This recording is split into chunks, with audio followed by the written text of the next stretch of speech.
देखो गैल्वेनोमीटर पढ़ रहे हैं, तो गैल्वेनोमीटर का ये कंस्ट्रक्शन है आपका, ठीक है। तो स्पाइरल स्प्रिंग, ये आपका शेप मैग्नेट है, ठीक है। ये हॉर्सशू शेप मैग्नेट ये हो, ठीक है। नेक्स्ट है ऊपर में हम लोग एंगुलर स्केल रखें ताकि वो एंगल बताए कितने से डिफ्लेक्ट होता है। ये वाला लाइन को पॉइंटर बोलते हैं, ठीक है। और ये जो सर्कुलर पाथ है वो आपका आयरन कोर है, आयरन कोर, ठीक है। तो ये इंटरनल स्ट्रक्चर ऑफ गैल्वेनोमीटर हो गया, internal structure of galvanometer, galvanometer, ठीक है ना। ये गैल्वेनोमीटर का पॉइंट्स बता दिया हूँ। Device used to detect the weak electric field in the circuit. It has a coil pivoted between concave pole facing laminator horseshoe magnet. The horseshoe magnet laminated है, ये pointed to the angular scale है.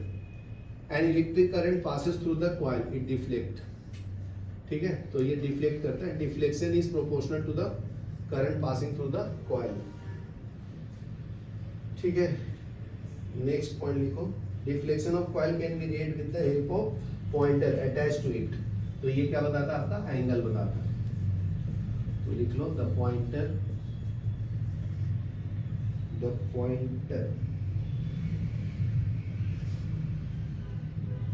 can detect the deflection, ठीक है।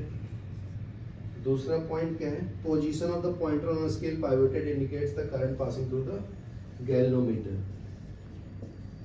Position of pointer on scale, scale provides indicates the current passing through galvanometer, current passing through galvanometer,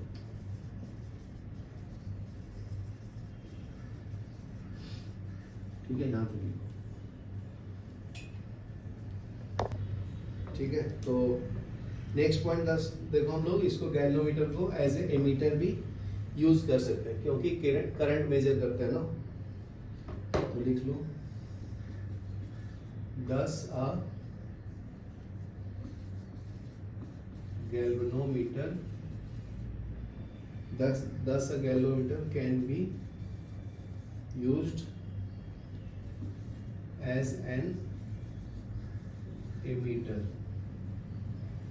or voltmeter, ठीक है, with suitable modification, suitable modification, ठीक है। Galvanometer has a moderate resistance and galvanometer itself has a small current capacity. Moderate resistance 100 ओम का होता है। Galvanometer coil has a moderate resistance, about 100 ohms,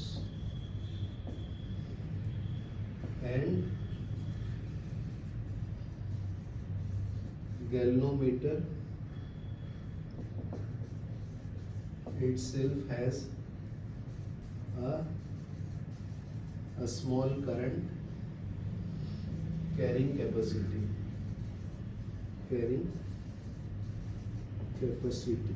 उसका 1 milli ampere current carrying capacity होता है, ठीक है।